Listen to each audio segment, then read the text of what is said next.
A continuación, Abby presenta Cáncer de próstata, lo que todo hombre debe saber. Programa especial con Luis Guardiola, desde el Puerto Rico Urological Association 2021 en el Hotel Caribe Hilton.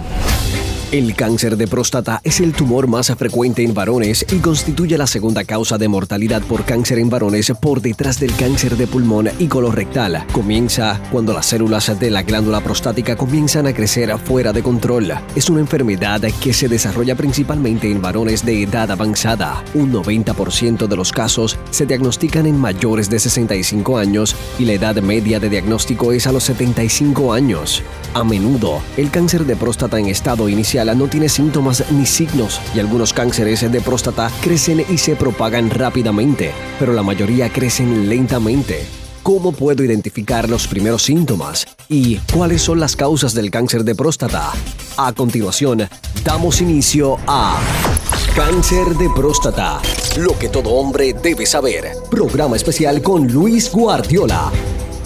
Saludos, gracias por acompañarnos en este programa especial con un tema muy especial también que está relacionado a muchos casos en Puerto Rico. Se trata del tema del cáncer de la próstata. Queremos llevarles a ustedes lo que todo hombre debe saber y yo diría que también algunas mujeres, y les voy a explicar más adelante por qué. Me acompaña hoy el doctor Ricardo Sánchez Ortiz, urólogo y especialista en oncología. Gracias, doctor, por estar con nosotros. Gracias, Luis, por la invitación. Vamos a entrar en materia rápidamente, doctor, y estuve leyendo algunos artículos sobre este tema y me llamó la atención que hay lugares, y no sé si en Puerto Rico ocurre lo mismo, en el que la mayoría de los hombres no saben ni siquiera dónde está la próstata, una glándula tan importante para el funcionamiento del cuerpo del hombre y ni siquiera saben dónde está. Háblenos un poco de eso. Vamos a empezar a entrar en materia desde lo más básico, con esa ubicación en el cuerpo humano de la glándula de la próstata. Sí, Luis, mira, la próstata es una glándula reproductiva que está está localizada debajo de la vejiga y de frente al recto. Tiene el tamaño. En Puerto Rico la manera más, la analogía que yo uso es la del limón del país. Usualmente es básicamente como el limoncito del país de los limas verdes. Y ese es el tamaño que tiene, que es más o menos como 30 cc más o menos. La función de la próstata tiene varias. Tiene de producir el líquido seminal, que básicamente es lo que va a llevar a los espermatozoides a la fertilización. También tiene una función de continencia de orina, de controlar la orina, por el hecho de que tiene músculo también. Y tercero, también tiene ciertas enzimas que activan la testosterona. La testosterona es una hormona masculina y en la próstata hay unas enzimas que se llaman dihidrotestosterona que pueden activar la testosterona de una forma un poco más activa y potente, y por eso tiene una función parcial también como glándula. Hay otras condiciones, vamos a entrar en el tema del cáncer, obviamente, pero hay otras condiciones que afectan a la próstata antes de entrar en el tema del cáncer. Sí, básicamente cuando un paciente dice que le dijeron que padece de la próstata, pues no necesariamente es cáncer, y la mayoría de las veces es que tiene la próstata agrandada, porque la próstata crece con la edad. Yo le digo a los pacientes, hay personas que le salen canas como a mí, hay personas que se le cae el pelo, y hay personas que le crece la próstata significativamente con los años, y otras personas que no. No entendemos bien por qué. Se entiende que tiene que ver con unos componentes hormonales que causan eso.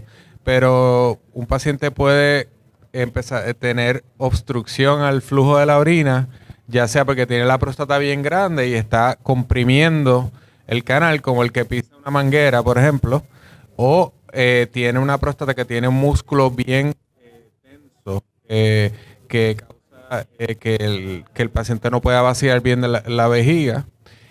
Hay otros pacientes que padecen de la próstata porque tienden a tener infecciones recurrentes, o sea, prostatitis. Puede ser prostatitis aguda, que usualmente es por una bacteria, o hay pacientes que pueden tener prostatitis crónica. Crónica quiere decir que le ocurre a través de los años y es difícil de eliminarla, y no necesariamente tiene que ser por bacterias. Es otro de las cajitas negras en la medicina, que hay pacientes que tienen prostatitis crónica a través de los años y es bien difícil eliminarla. Usualmente está asociado a recrecimiento de la próstata y obstrucción. O sea, por lo que me cuenta entonces, doctor Sánchez, hay síntomas de este crecimiento de la próstata, ¿verdad? Que se parecen a los que indican que puede haber cáncer en la próstata. Se pueden confundir los síntomas en una etapa temprana o en una etapa mediana. Afortunadamente, con las pruebas de detección temprana que se utilizan hoy en día, la mayoría de la gente que se diagnostica un cáncer de próstata no tienen síntomas. Como el 85-90% de los pacientes no tienen síntomas. Hace 40 años atrás, sí era un problema que los pacientes se diagnosticaban con el cáncer de próstata porque se tapaban, porque no podían orinar. Hoy en día eso no es tan común.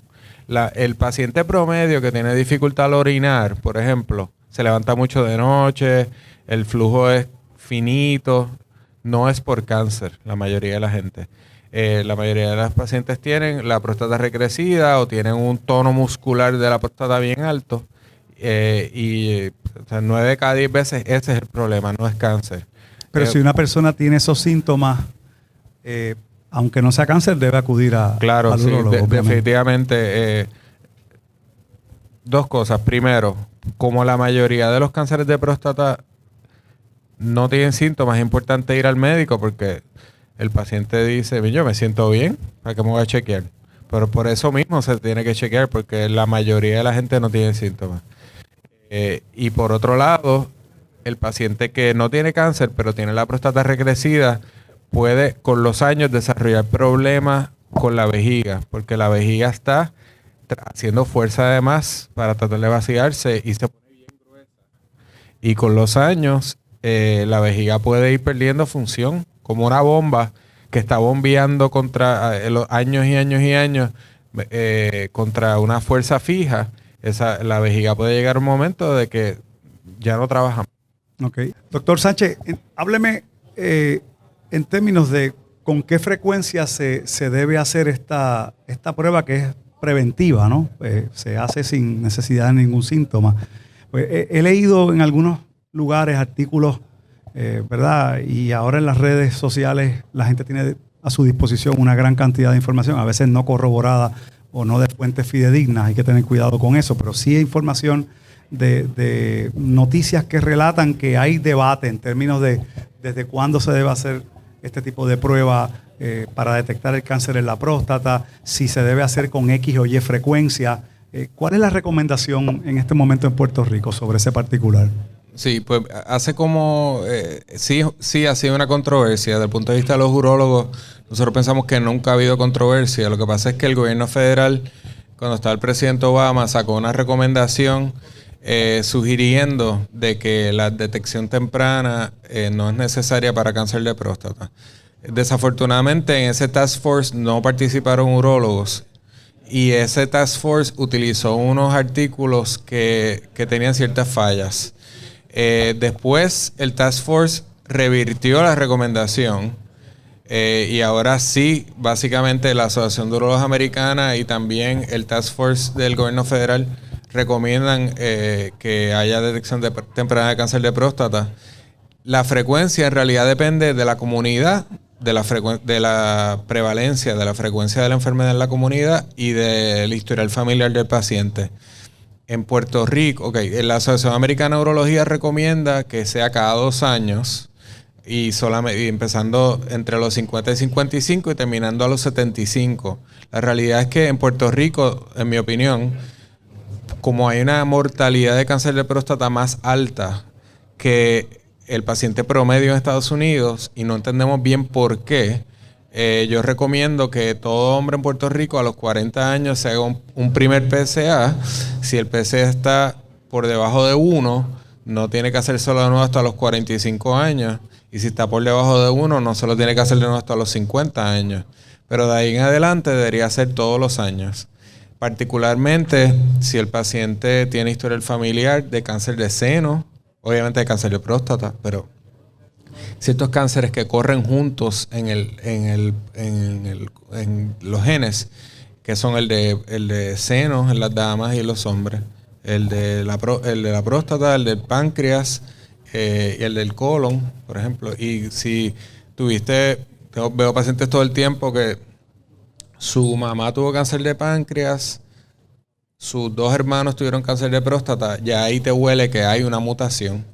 Y esos pacientes tienes que ser bien cuidadosos. Esos pacientes a veces le mandamos estudios genéticos, a veces los vemos cada 2 veces al año en vez de anualmente. Pero yo pienso que todo hombre en Puerto Rico debe hacerse un estudio de base a los 40, dependiendo de lo que salga. Pues entonces ahí se decide si puede brincar 5 años o si debe hacerlo todos los años. Decía al principio que estamos tocando el tema del cáncer de la próstata, lo que todo hombre debe saber y algunas mujeres. Y lo decía por lo siguiente, estaba leyendo que en muchas ocasiones los hombres van a hacerse la prueba a instancias de una pareja, de su pareja, por alguna razón, y hay un porcentaje quizá en algunos lugares de un 20, un 25% que el hombre va por esa razón, por la serie de situaciones que conlleva ir al urólogo, hacerse el examen de la próstata y obviamente la posibilidad de un examen rectal también, que pues hay unas culturas en las que eso todavía hay mucho trabajo por hacer o algún trabajo por hacer. Ahora le pregunto, esas pruebas lo que detectan es si hay la prueba la prueba que se hace para detectar el PSA que usted menciona, detecta la presencia de cáncer en concreto, tiene esa habilidad de hacerlo, es tan específica como para eso. Sí, esa es una excelente pregunta. El PSA o la prueba del antígeno prostático es lo opuesto. Es una prueba bien sensitiva, pero poco específica. ¿Qué quiere decir eso? Que vamos a suponer que lo normal es 3, ¿verdad? Y lo que es normal depende de cada paciente, la edad de cada paciente, pero vamos a suponer que vamos a usar 3 como un número, que es el que casi todo el mundo usa. Si el PSA tiene un PSA en 4 o en 5, no quiere decir que tenga cáncer. Quiere decir que tiene alguna condición de la próstata. La mayoría no tiene cáncer, pero unos pacientes que tienen un PSA en 4, probablemente 20-25% de ellos pueden tener cáncer y el otro 75% pues puede tener o la próstata recrecida o inflamación de la próstata, ¿okay? O quizás no están vaciando bien la vejiga y la próstata está inflamada, pero cuando decimos que una prueba es específica, quiere decir que cuando está anormal, pues sí, casi siempre hay cáncer, pero es lo opuesto. Si hay cáncer, siempre va a estar elevado, usualmente, la mayoría de las veces, pero o sea que es altamente sensitiva. Por eso hoy en día hay diferentes tecnologías, pero por eso se utiliza la prueba antígeno prostático, es una prueba de sangre. Con el examen de la próstata, si en conjunto salen anormales, a veces obtenemos un estudio de resonancia magnética, porque hay veces que si no hay ningún nódulo en el MRI y el paciente es mayor de edad, a veces uno puede monitorear PSA y no necesariamente tener que hacer una biopsia, pero la mayoría de los pacientes jóvenes sí van a necesitar una biopsia. ¿En qué consiste la biopsia? Para que las personas que nos escuchan sepan ¿de qué se trata en específico el procedimiento? Sí, la próstata al estar tan cerca del recto y justo debajo de los testículos, pegado a la piel, pues se puede biopsiar de 2 maneras. Se puede biopsiar a través del ano, del recto, se entra un sonograma y la agujita entra y atraviesa la pared del recto y se pincha, antes se pone anestesia local para que el paciente esté cómodo o se da un poco de sedación y se dan usualmente de 10 a 14 pinchazos en diferentes áreas. También se puede hacer por la piel, en vez de entrar por el área rectal, pues se puede hacer por la piel, por debajo en el área que está justo debajo de los testículos, pues se pone también anestesia local o se puede dar sedación y pues, es muy bien tolerado de esa manera. ¿Ese procedimiento se hace en la oficina? Se puede hacer en la oficina o se puede hacer en el hospital o en un centro de cirugía ambulatoria si se da sedación. Bueno, vamos a una pausa y regresamos con usted, doctor. Estoy hablando con el doctor Ricardo Sánchez Ortiz, urólogo especialista en oncología, en la continuación de este programa especial sobre el cáncer de la próstata, lo que todo hombre debe saber. Vamos a hablar un poco sobre opciones de tratamiento ya en el próximo segmento, así que no se retire. Una vez que se ha confirmado el diagnóstico del cáncer de próstata y se han realizado las pruebas necesarias para conocer en qué fase está la enfermedad, se debe determinar cuál es el tratamiento del cáncer de próstata más adecuado para curarlo.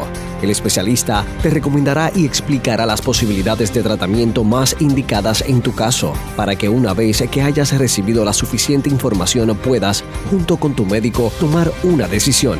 El tratamiento del cáncer de próstata, como ocurre en la mayoría de los tumores, es un tratamiento multidisciplinar. Distintas especialidades trabajan juntas para combinar terapias y ofrecer al paciente las mayores posibilidades de curación. Usted y su médico decidirán el tratamiento adecuado. ¿Cuáles son los tratamientos para el cáncer de próstata? A continuación en Cáncer de próstata, lo que todo hombre debe saber. Programa especial con Luis Guardiola.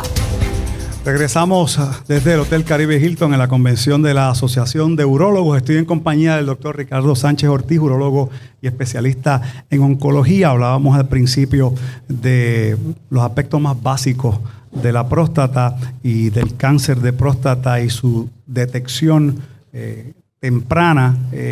Y quiero hablar acerca de los tratamientos, pero antes, doctor, ¿qué es el cáncer de próstata como tal? O sea, ¿cómo se puede describir para que la gente entienda cómo se manifiesta el cáncer de la próstata? Sí, básicamente hay ciertos órganos en el cuerpo que tienen células que están constantemente dividiéndose. Por ejemplo, el colon, la próstata, el seno en las damas, ¿okay? La médula ósea.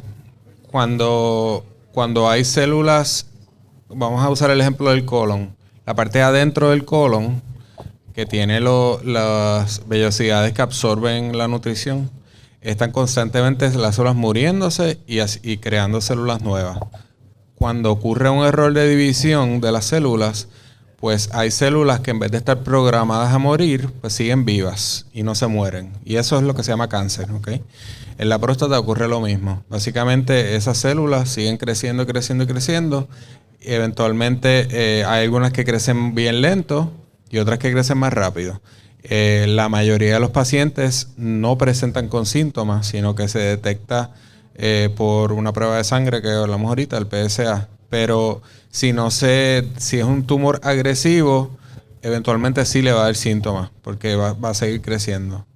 Y le pregunto, antes de pasar al tema del tratamiento, siempre hay que hacer biopsia. Hablamos de la biopsia en el segmento anterior. ¿Siempre hay que hacerla? ¿En qué momento es que se recomienda una biopsia como tal? Sí. Ahora mismo, en el 2021, todavía un paciente que tiene una sospecha de cáncer hay que hacerle una biopsia. Eso todavía es el estándar. Hay ciertas pruebas de orina que están siendo evaluadas, pero los estudios que se han hecho con esas pruebas no son estudios con muchos pacientes. Y es una prueba un poco controversial porque si el paciente da positivo en la prueba, pues probablemente necesite la biopsia de todas maneras. Todavía no se sabe bien cómo esas pruebas van a integrarse en el manejo de estos pacientes, pero ¿se podría evitar la biopsia, usted entiende? Ahora mismo, eventualmente hay una posibilidad de que sí, pero todavía hoy el estándar es hacer una biopsia. Okay. Lo importante de explicarle a un paciente que obviamente está asustado porque uno le dice, mire, se tiene que hacer una biopsia de la próstata. Lo importante es que el paciente entienda que no necesariamente todos los pacientes que se diagnostican con cáncer necesitan tratamiento. Hoy en día los patólogos tienen un conocimiento mucho más mayor de lo que tenían hace 20 años atrás para diferenciar los que son los gatitos de los que son de los leones, los que son más agresivos o menos agresivos. Y por eso yo le digo a los pacientes antes de la biopsia, le digo, hay varias posibilidades. Está la posibilidad de que salga negativa, tremendo. Hay posibilidad que salga sospechosa, eso quiere decir que son células que no se ven bien, pero no son cancerosas y a veces hay que repetir la biopsia. y está la posibilidad de que salga positiva. De los pacientes que diagnosticamos hoy en día con cáncer de próstata, de cada 10, 3 o 4 de ellos no van a necesitar tratamiento, porque es un cáncer que no es agresivo, que es una cantidad de cáncer bien pequeña y se ponen en un protocolo de lo que se llama vigilancia activa. Eso va a depender del resultado de la biopsia. Correcto. La biopsia es lo que le va a decir a ustedes como especialistas en qué etapa está ese cáncer y si es urgente intervenirlo o no. Ese resultado de esa biopsia entiendo que se mide en unas escalas, ¿correcto? Sí, Explíquenos un poquito de eso, ¿verdad? Quizás hay gente que, ¿verdad?, no está en esa situación, pero si tuvieran que pasar por eso para que entiendan, si me hablan de una escala del 1 al 3 o del 3 al 4, ¿cómo es eso? Sí. La decisión de si un paciente necesita tratamiento o no depende de 4 factores. Primero, de la edad del paciente. La expectativa de vida del paciente. No es lo mismo hablar de tratamiento con un paciente de 50 años que con un paciente de 80 años. ¿Okay? Segundo es lo que se llama el grado del tumor, que es cuán agresivo es bajo el microscopio. El patólogo le va a dar un número. La escala más fácil de entender hoy en día es la escala del 1 al 5. El tipo 1 es el más mansito, el menos agresivo, y el tipo 5 es el de crecimiento más rápido. Lo otro es el estadio, que es si el cáncer, y eso se ve en un estudio como un estudio de resonancia magnética, en un estudio de radiología. Si el cáncer, como digo, echó raíces hacia afuera, porque hay 2 maneras de que el cáncer se puede regar.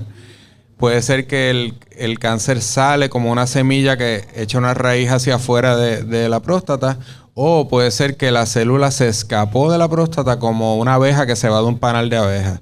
Eso es el estadio, si está dentro de la próstata o si ya salió. Y el cuarto punto es la voluntad del paciente de aceptar las complicaciones.